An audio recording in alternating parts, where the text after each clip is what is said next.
there we are. Hey, hi Peter. Hello there. Good to see you. Yeah, it's great to see you, man. Glare. Let's see if I can find a way so you don't get that strange glare. Yeah. Behind my head. Can move closer like this, but you won't use the video, right? It's just going to be the voiceover. Most likely, yeah, just the voice. Yeah, good. Otherwise, I would have chosen a position that might have been a little bit more scenic. Yeah. Anyhow, great to see you. Great to see you. Yeah, it's great to see you, man. It's such an awesome opportunity to talk to you, man. I'm really looking forward to what you have to say. But yeah, so as far as the Reflections project, how did that come about? And I guess what was the initial inspiration for it? Yeah, the Reflection Project. That is born by an initiative, actually by Brett Holster, who owns and runs an art gallery in New York, Holster Fine Art. And we met during a sword class that was hosted by Zach Jonas in New Hampshire. And as you spend a week together making swords and discussing the craft and things around it, you very quickly get out into deep waters and long speculations. So it became readily very clear that we had some shared enthusiasm and ideas about swords, and he basically offered me the opportunity to do a solo exhibit, and after just a short considering, I said wholeheartedly yes. It's something I would have wanted to do for a very long time. So it's very much thanks to Brett Holster, who had the vision and courage to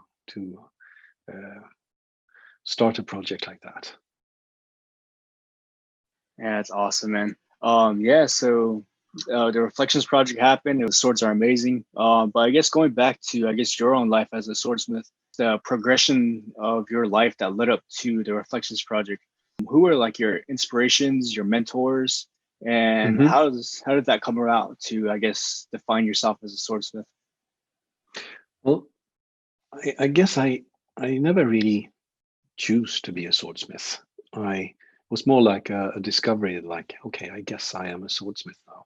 It was a long and winding road to reach there. It started already in childhood. And I think that's true for most of us who do this professionally or semi-professionally, whole-time or part-time. It's a passion-driven thing. And already in early years, my parents, they were fond of telling me stories by heart, the old Norse myths and the classical Greek mythology. And when we did outings, they wove those stories into the landscapes we were visiting. So Hillock could be a place in one of these stories, and we visited places in the landscape where we had like this ongoing fantasy that perhaps 1,000 or 1,200 years ago, maybe this was a place where the Vikings pulled up their ships. Maybe if we're lucky, we can find a rock carving from the Bronze Age.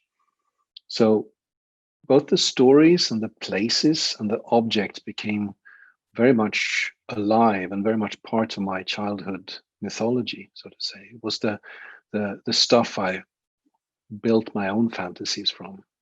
And I loved going to museums, and ever since I've been very much interested in storytelling and archaeology and the mythology, and also like the meaning or the charge of place and time. I spent years studying to be a designer and illustrator, and worked professionally like that for a number of years. But I took a sabbatical to return to my sort of interest in shaping metal. And after doing a 4-year art study in metalwork, it was like starting anew. And if people had heard anything about me. It was that I was interested in sword and documented historical swords in museums. And so the requests I got from people were about making swords. I didn't really expect that. So after half a year, I more or less said, okay, I guess I am a swordsmith. That's what I am. And I'm doing that. So it's a long winding road. And I've been, apart from my parents who sort of planted the seeds, I'm forever grateful to generous colleagues who have, by their fantastic work and their sort of generous spirit, shared knowledge and inspiring ideas.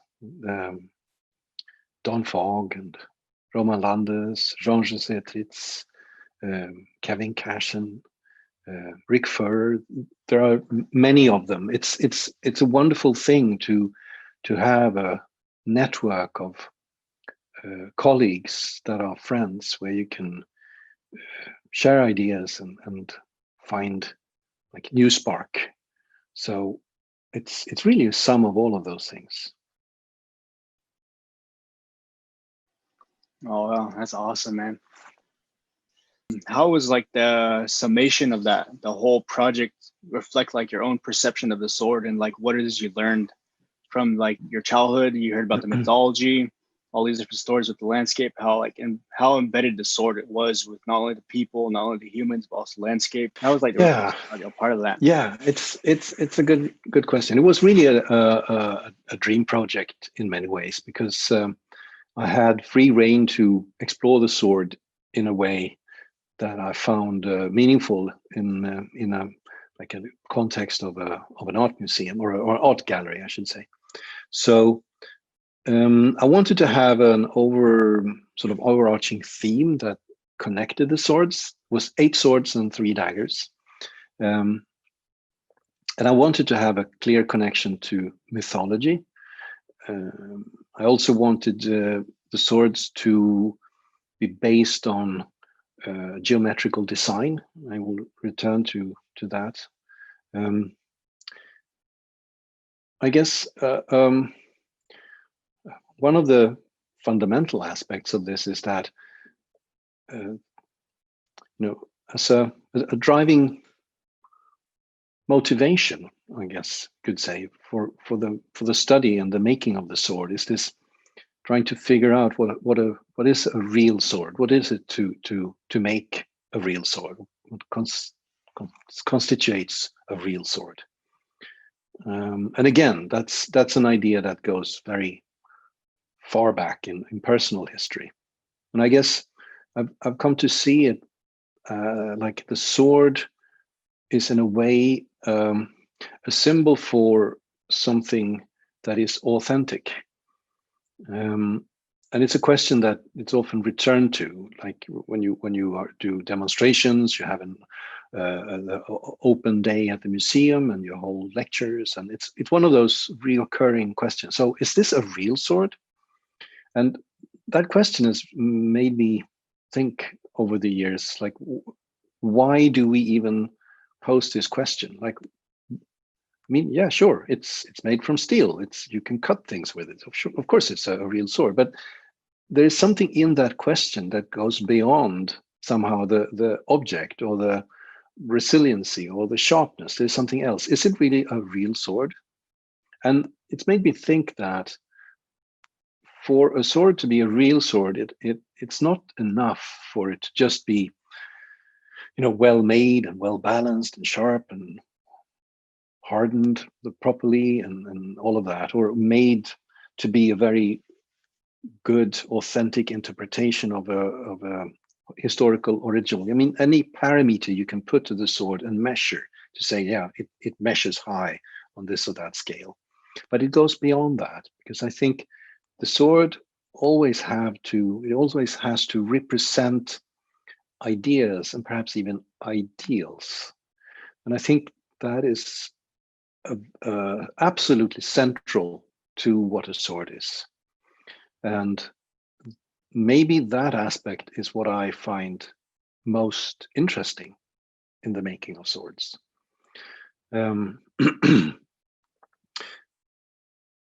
swords in all throughout history and in different cultures have always related to their time and place.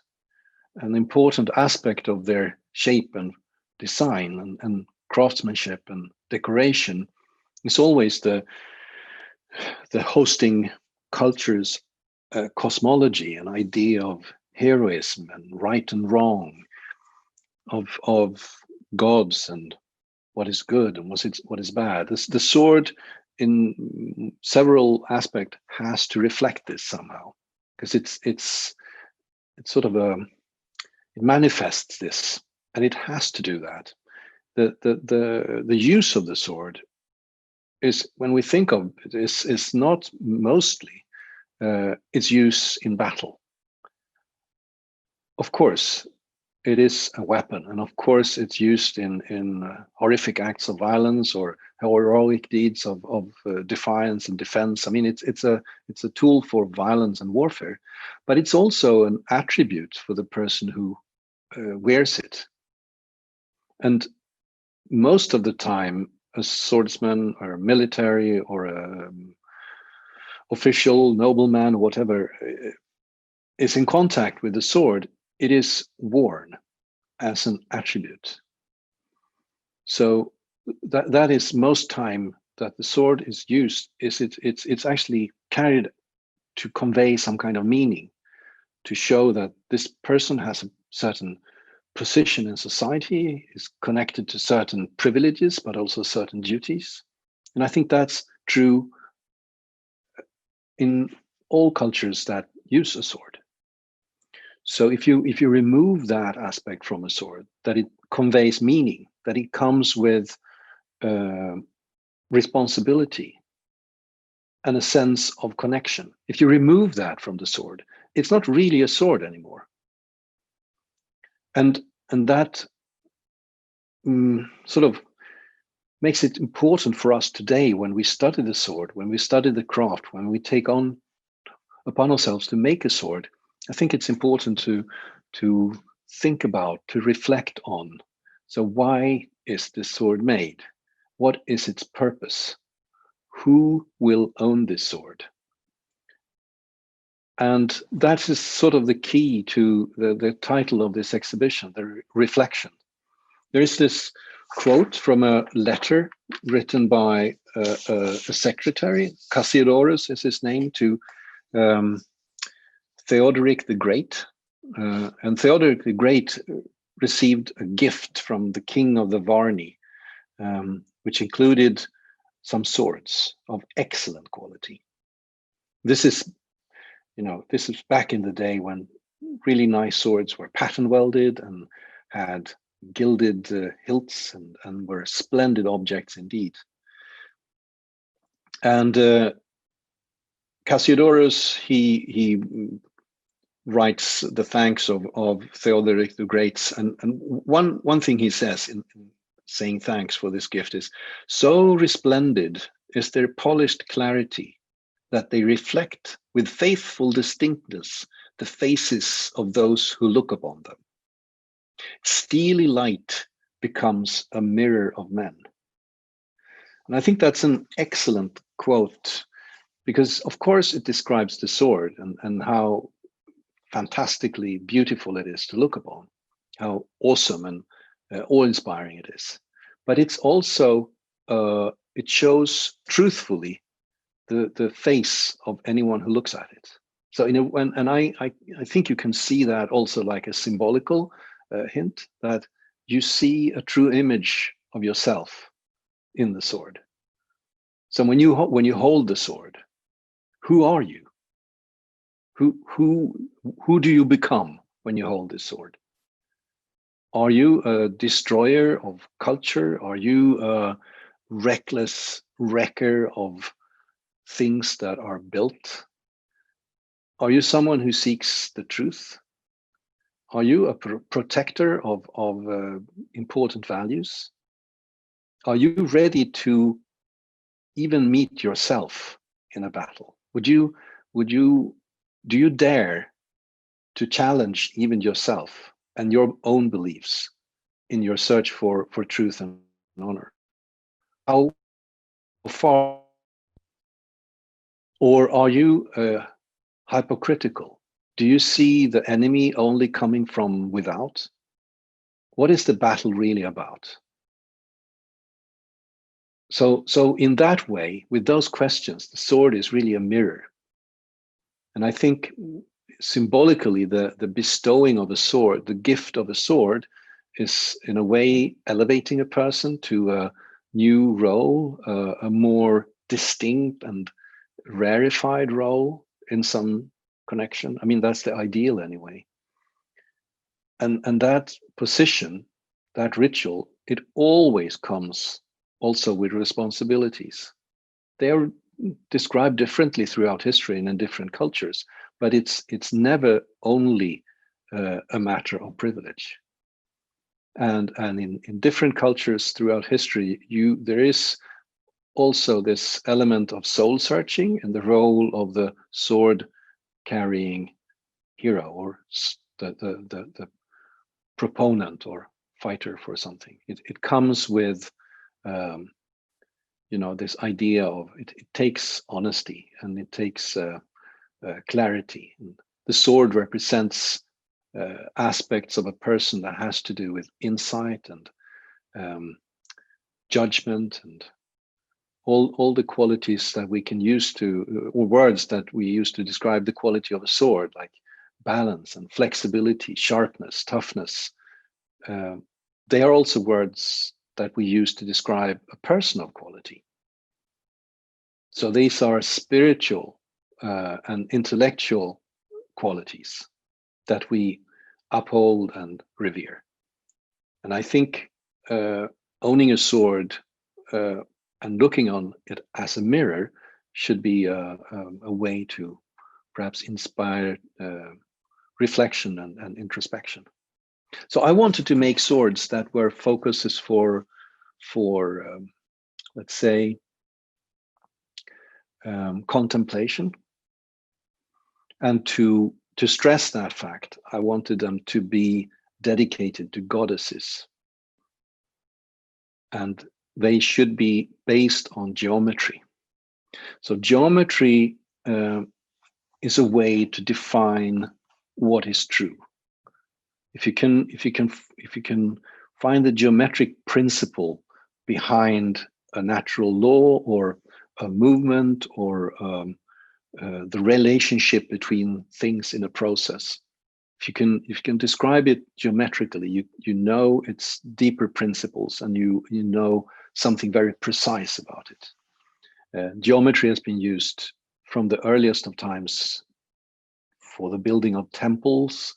In medieval Europe, it was a basic and very important principle for the construction of cathedrals, but also for the making of books and musical instruments. And it was really like a mental tool, a very important mental tool in the toolbox for artists and philosophers and artisans. So if geometry is kind of a principle for, or a principle for finding truth or establishing what is true, classical gods, the gods and goddesses of ancient Greece were in a way manifestations of what is humanly true. Greek gods were very human in their temperament, and their both sort of their strengths and their flaws were human, but writ very large, enlarged, made much bigger than life. But they had their limits and they had their strengths. And the goddesses, all of them represent human ways, principally human ways to relate to crisis and changes throughout life. And that's almost like the opposite of a geometrical truth, because it's both universal but also very subjective. So I wanted to combine those in making these swords that I hoped to inspire sort of contemplation by in their owners.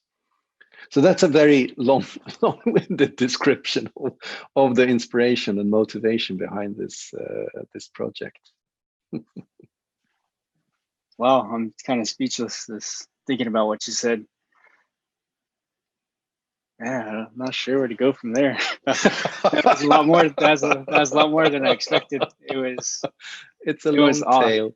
It's a long Yeah. tail, yes.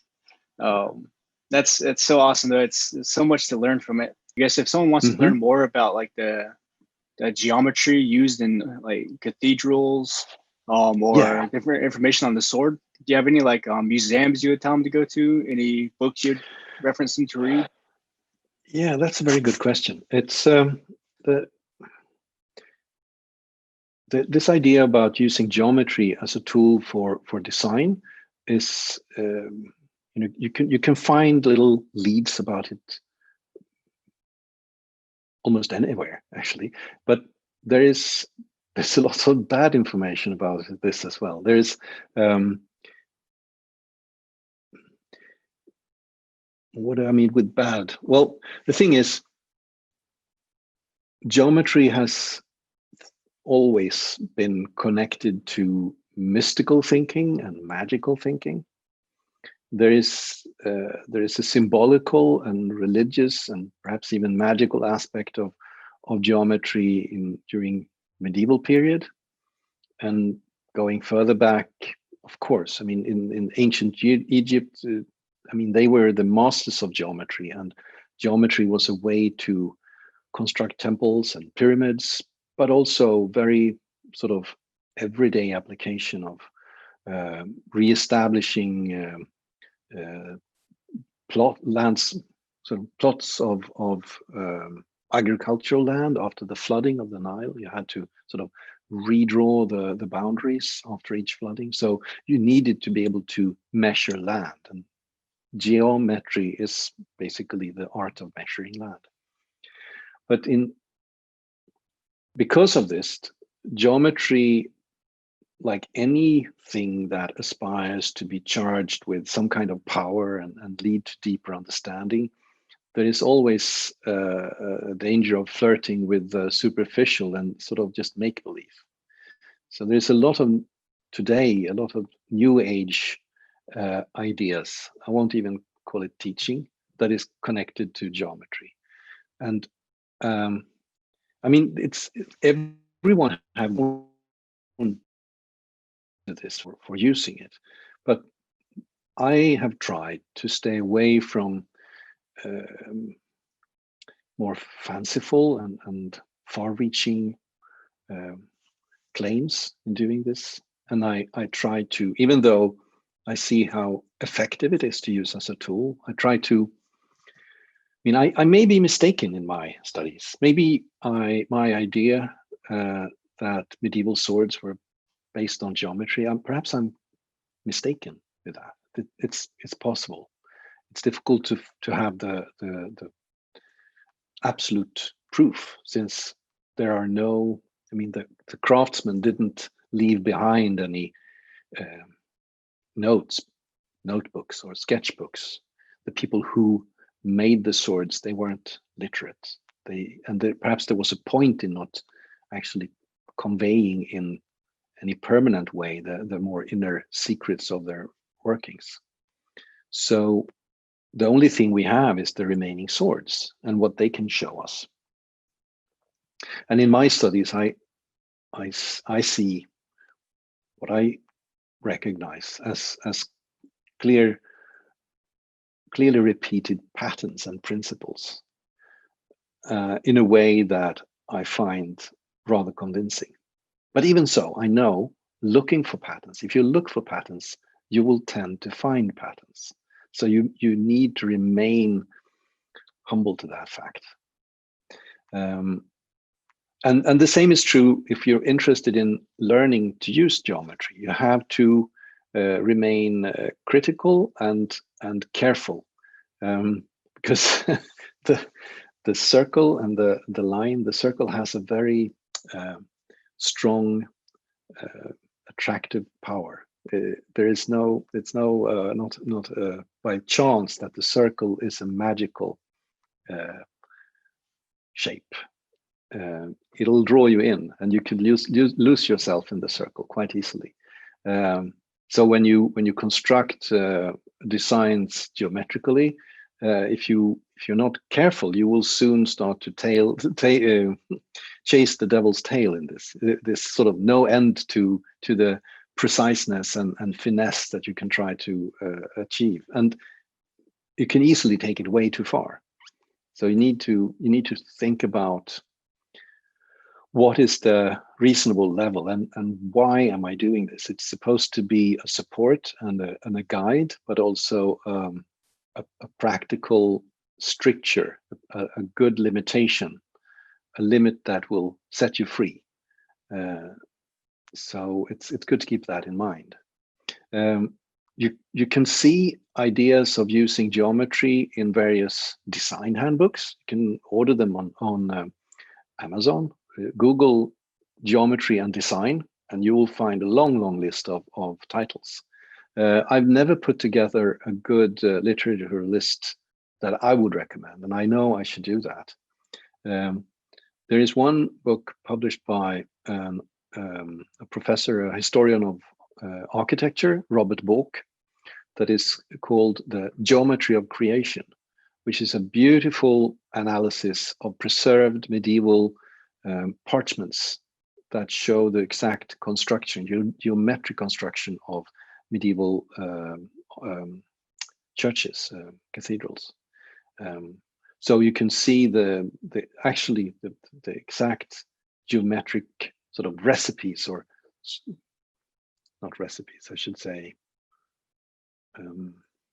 principles and strategies, like sets of geometrical shapes that we used time and time again.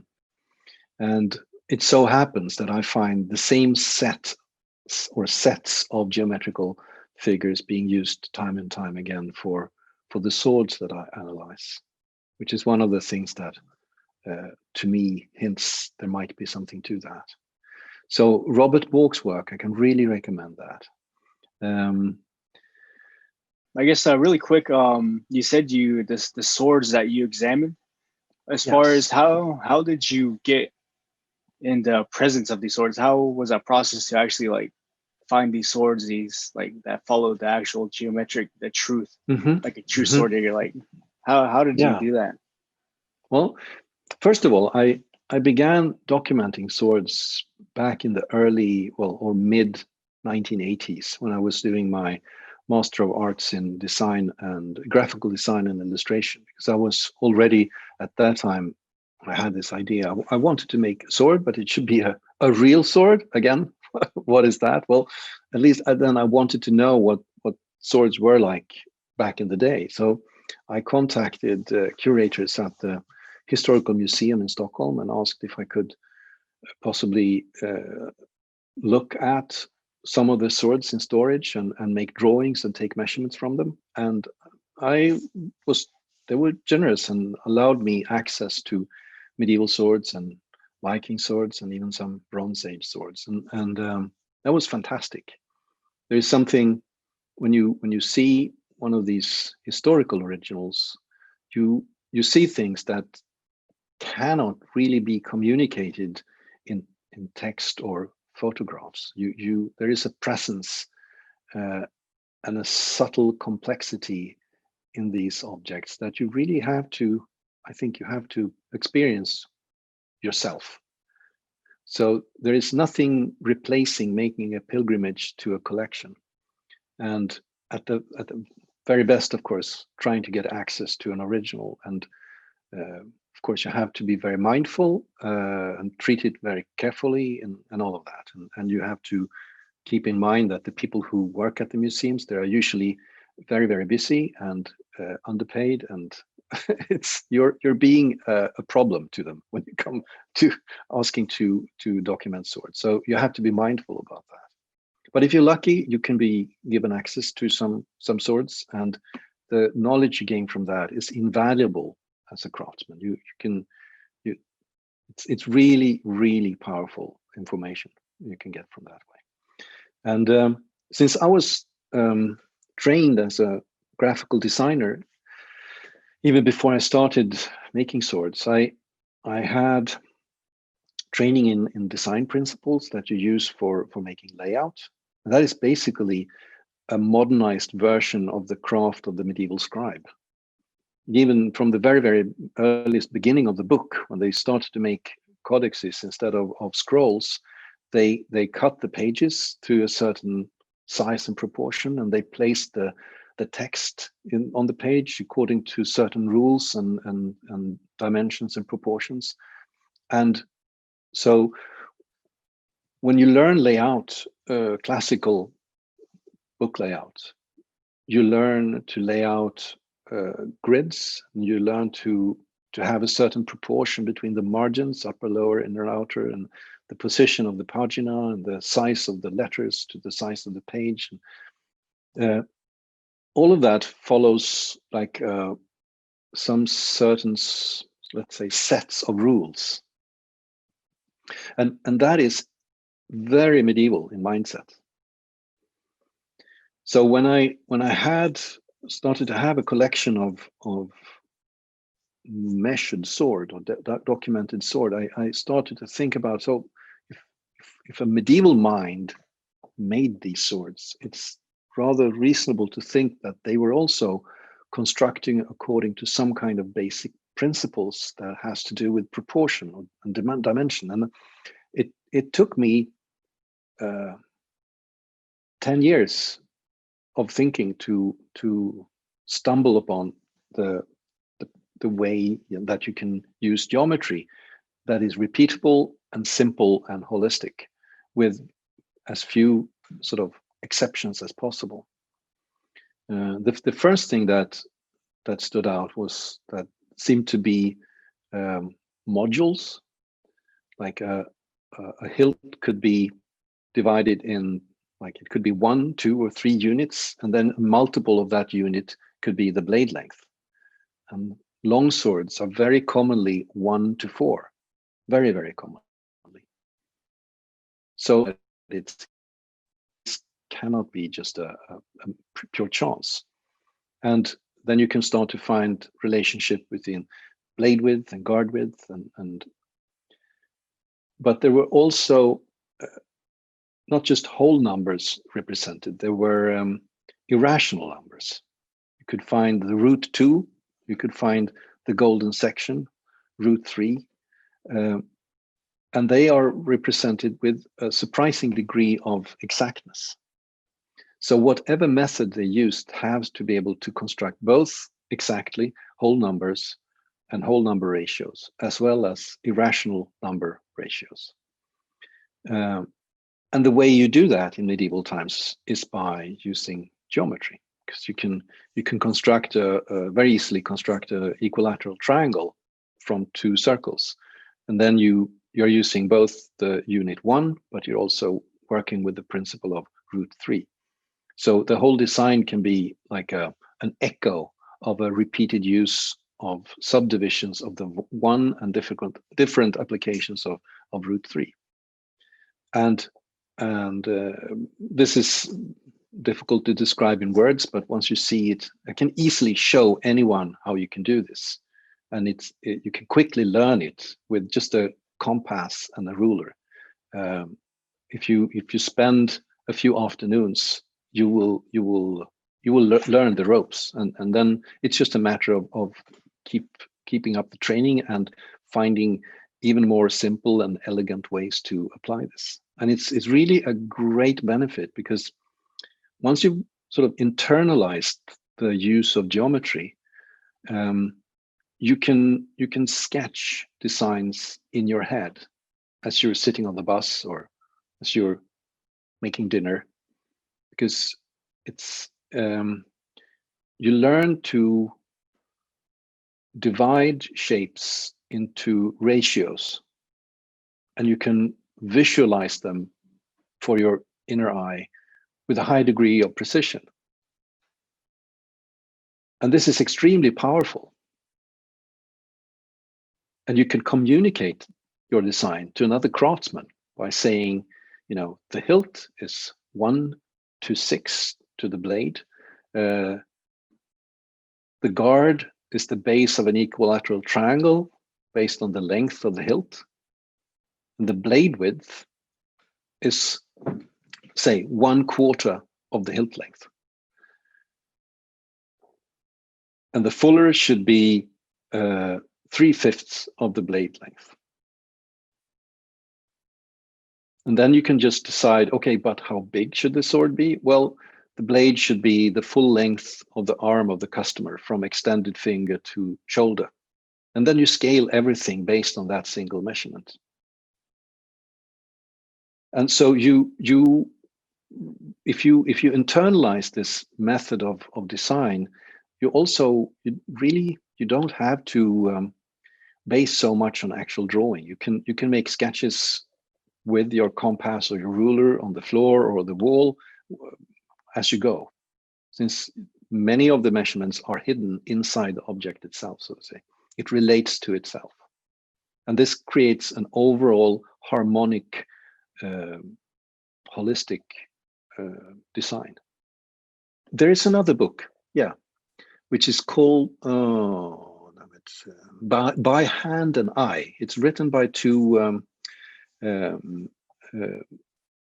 furniture makers, joiners, and it's a great introduction to the use of modular units in design. I will remind me if I forget it. That's one of the great sources of inspiration for using modular design. They don't go so deeply in geometrical design, but for the modular approach, it's really a good source.